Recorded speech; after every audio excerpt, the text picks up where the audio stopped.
Hello everyone, I am Ashwini Vashishtha और आज हम फिर से बात करेंगे most awaited project in Gurgaon in affordable housing policy. नाम है परीना हानू रेजिडेंसी।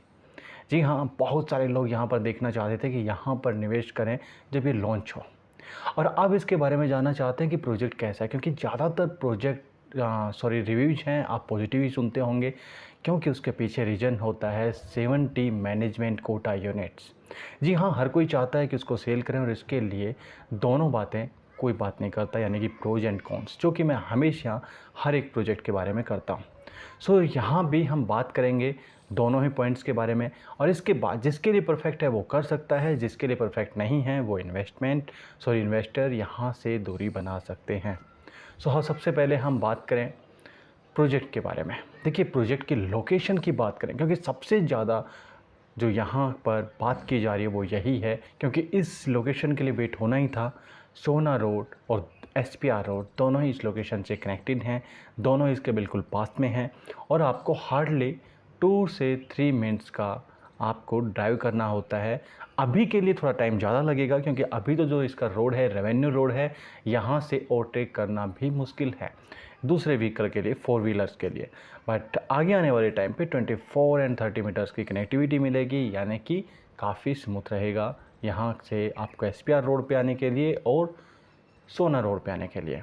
सो ये तो कनेक्टिविटी हुई, जो कि बहुत अच्छी है। लोकेशन या नो डाउट बहुत अच्छी है। सो परीना हानू के नेबर प्रोजेक्ट की बात करें तो यहाँ पर आते हैं MTM के प्रोजेक्ट्स, सुपरटेक के प्रोजेक्ट्स, माहिरा एंड दूसरे बिल्डर्स।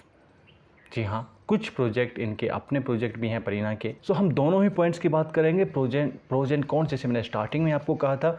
बट अभी हम प्रोज की बात कर रहे हैं, पॉजिटिव पॉइंट्स की बात कर रहे हैं। अब हम बात करते हैं इस प्रोजेक्ट की यदि बात करें, टोटल 8 टावर हैं, और 8 टावर में आपके ground plus 24, ground plus 23 and still plus 9-10 ये आपके यहाँ पे फ्लोर्स टोटल रहने वाले हैं। एक फ्लोर पर 8 यूनिट्स यहाँ पर रहेंगी, जैसे कि अफोर्डेबल में मैक्सिमम होती हैं। यदि लेआउट्स की बात करें, 5 टाइप्स हैं, 1 BHK एंड 2 BHK। 1 BHK किन के लिए परफेक्ट है? 1 BHK उनके लिए है जो आपको 2 BHK से ज़्यादा एप्रिसिएशन चाहिए। रेंटल यील्ड की बात करें तो भी 1 BHK में ही ज़्यादा होती है, क्योंकि यदि आप प्राइस को दोनों को कंपेयर करोगे, 1 BHK एंड 2 BHK को, आपके घर में कोई 2 लोग हैं ऐसे जो 2 यूनिट ले सकते हैं, तो मैं कहूँगा कि एप्रिसिएशन ज़्यादा चाहिए और रेंटल यील्ड ज़्यादा चाहिए तो 1 BHK के लिए चाहिए। और यदि आपको लगता है कि फ्यूचर में आपको भी रहना पड़ सकता है और आपको भी वहाँ पर शिफ्ट होने के साथ साथ यदि एप्रिसिएशन 1 BHK से थोड़ा कम चलेगा, बट आप एक ही फ्लैट ले सकते हैं, कोई दूसरा ऐसा घर में नहीं है जिसके नाम से आप ले सकें, तो फिर आप 2 BHK लें। अब बात आती है बिल्डर की, जो कि मोस्ट इम्पॉर्टेंट थिंग्स है कि हमें उसके बारे में जानना चाहिए, क्योंकि लेआउट्स, लोकेशन, वो सब तो धरी की धरी रह जाती है यदि बिल्डर अच्छा नहीं है। बट हाँ, मैं यहाँ की बात करूँ तो मैंने पहले भी एक एग्जांपल दिया था परीना का, आज भी दे रहा हूँ कि ये जो अर्ली 90s यानी कि जिनका 90s में बर्थ है या इससे पहले का है, वो लोग जानते हैं नैरो गेज एक जो ट्रेन चलती थी, उसमें क्या था कि लेट चलती थी, मोस्टली टाइम वो लेट होती थी, बट हाँ अपने डेस्टिनेशन तक पहुंचती ज़रूर थी। तो यही आप इससे मान के चल सकते हैं कि ऐसा ही कुछ यहाँ पर हो सकता है। अब इसके साथ ये भी बोला जा सकता है कि कंस्ट्रक्शन लिंक प्लान अभी है, सो इस वजह से अभी वो प्रॉब्लम शायद ना आए। मैं भी यही उम्मीद करता हूँ कि ऐसी प्रॉब्लम्स ना आए, बट जिसको करना है वो तो करेगा, चाहे कोई भी प्लान हो। लेकिन हाँ, और ऐसे बहुत सारे एग्जांपल्स हैं, ऐसा नहीं है कि CLP है तो फास्ट स्पीड ही होगी। बट यहाँ पर देखने वाली बात है कि बिल्डर को चेंज करता है या नहीं करता, क्योंकि प्रोजेक्ट से पहले हम कैसे उम्मीद लगा सकते हैं, लेकिन पास्ट ट्रैक रिकॉर्ड देखते हैं तो बिल्कुल इसके अपोजिट जाता है, यानी कि नेगेटिव पॉइंट्स में जाता है। कंस्ट्रक्शन है वो एवरेज है, एवरेज के आसपास ही आप रख सकते हैं यदि हम दूसरे बिल्डर से कंपेयर करें।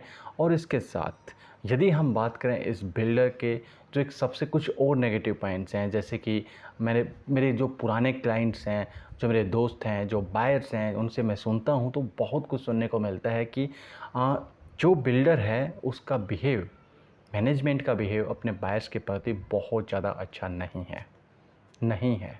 क्यों? ये तो सुधारने वाली बात है। दूसरा है कि वहाँ पर बहुत ज़्यादा फेक, मैं यही कहूँगा कि फेक प्रॉमिस किए जाते हैं, और ये बोला जाता है कि आपका ये होगा, क्योंकि प्रोजेक्ट बहुत डिले रहे हैं इनके पहले। यहाँ पर उम्मीद की जा सकती है कि थोड़ा पहले रहें, थोड़ा कंस्ट्रक्शन लिंक प्लान है तो बिल्डर अपने आप में कुछ चेंज करे। अफोर्डेबल हाउसिंग पॉलिसी में प्रोजेक्ट है, बट मैं दूसरे भी इनके अफोर्डेबल हाउसिंग प्रोजेक्ट में और भी प्रोजेक्ट्स हैं उनकी भी देखता हूँ, तो कुछ ना कुछ अभी थोड़ा पीछे ही चल रहे हैं। इस प्रोजेक्ट को अभी देखना बाकी है। बाकी जो प्राइवेट बिल्डर्स प्राइवेट जिनके प्रोजेक्ट्स हैं उनकी बात करें, ओपन मार्केट की बात करें, तो वो तो बहुत डिले थे यार। हाँ, एक्सपीरियंस कम नहीं है बिल्डर को, एक्सपीरियंस बहुत अच्छा खासा है, जो कि यदि ये यूज करके और आगे अच्छे तरीके से बढ़ना चाहे तो शायद यहाँ पर कुछ बाजी पलट सकती है। सो यहाँ पर जो बायर सेटिस्फिकेशन लेवल है वो काफ़ी नीचे चला गया है। ये देखने वाली बात होगी कि आगे क्या होता है, बट अभी तक तो यही है। और मेरा एक रियल एस्टेट एडवाइज़र के रूप में यदि मैं आपसे बात करूं तो जो सच्चाई है वो आपके सामने रखनी ही होगी, चाहे पॉजिटिव हो या नेगेटिव हो। सो जो मेरे कुछ मेजर कंसर्न्स थे मैंने वो भी आपके साथ शेयर किए। इसके पॉजिटिव पॉइंट्स बताने के साथ साथ मैं एक चीज़ कभी नहीं शेयर करता। दूसरा ये कि जो बिल्डर है, जैसा कि मैंने आपको बताया कि कुछ बिल्डर्स, मैं इसकी बात नहीं करता, कुछ और भी बिल्डर्स हैं, बहुत सारे बिल्डर्स हैं कंस्ट्रक्शन लिंक प्लान में प्रोजेक्ट लेके आ रहे हैं, बट जितनी कंस्ट्रक्शन हुई है उससे भी ज़्यादा डिमांड करते हैं, वो गलत है। और ऐसा यहाँ पर हो या ना हो, ना होगा तो अच्छा है, बट पुराने जो इनके प्रोजेक्ट्स हैं वहाँ तो देखने को मिला है कि जितनी कंस्ट्रक्शन हुई उससे पहले ही पेमेंट की डिमांड की जाती रही है। और ऐसे कुछ सीएलपी में भी देखने को मिलता है, कंस्ट्रक्शन लिंक प्लान में जो प्रोजेक्ट्स हैं उनमें भी देखने को मिला है। अब यदि आप प्रोजेक्ट को यहाँ पर अप्लाई करना चाहते हैं तो टीसीपी की ऑफिशियल वेबसाइट पे जाइए, टीसीपी हरियाणा डालिए, गूगल करेंगे तो बिल्कुल टॉप पर आपको ऑफिशियल वेबसाइट आएगी, वहाँ से apply for affordable housing policy HP, वहाँ पर जाएंगे, क्लिक करेंगे, आपको रजिस्ट्रेशन करना है 590 रुपीज़, जो कि नॉन रिफंडेबल है। 5% अमाउंट है वो बिल्कुल आपके टोटल रिफंडेबल है यदि आपका वहाँ पर नाम नहीं आता है ड्रॉ में। सो देखते हैं, आपको समझ में आ गया होगा प्रोजेक्ट, और उम्मीद करता हूं कि आप एक सही डिसीजन ले पाएंगे। कुछ मेरे इन्वेस्टर दोस्त हैं, इन दोनों का कंपैरिजन करने के लिए बोल रहे थे, जो कि एक एमआरजी का प्रोजेक्ट है, दूसरी साइड में आपका हनु है। तो देखिए लोकेशन बहुत अच्छी हनु की है, एमआरजी की लोकेशन अभी नहीं है इतनी अच्छी, बट फ्यूचर में बनेगी। सो दोनों का यार अलग अलग वो है, मैं पूरा इसमें डिटेल में नहीं जाना चाहता, आप अपनी रिसर्च एनालिसिस भी कीजिए।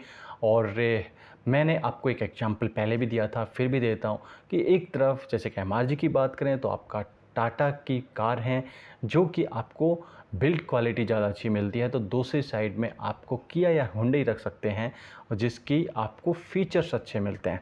सो आप बाकी डिटेल में और भी हम किसी दूसरे वीडियोज़ में बात कर लेंगे, लेकिन अभी के लिए नहीं। सो अब तो मैं लास्ट में यही बोलूँगा जो हमेशा बोलता हूँ कि यदि आपने चैनल को सब्सक्राइब नहीं किया है तो चैनल को सब्सक्राइब कर लें, शेयर करें अपने उन दोस्तों में, ताकि उनको दोनों पॉइंट्स जानने को मिलें जो कि नहीं मिलते।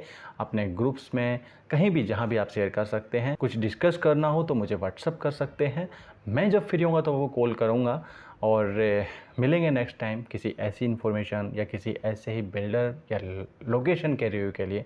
तब तक के लिए थैंक यू वेरी मच।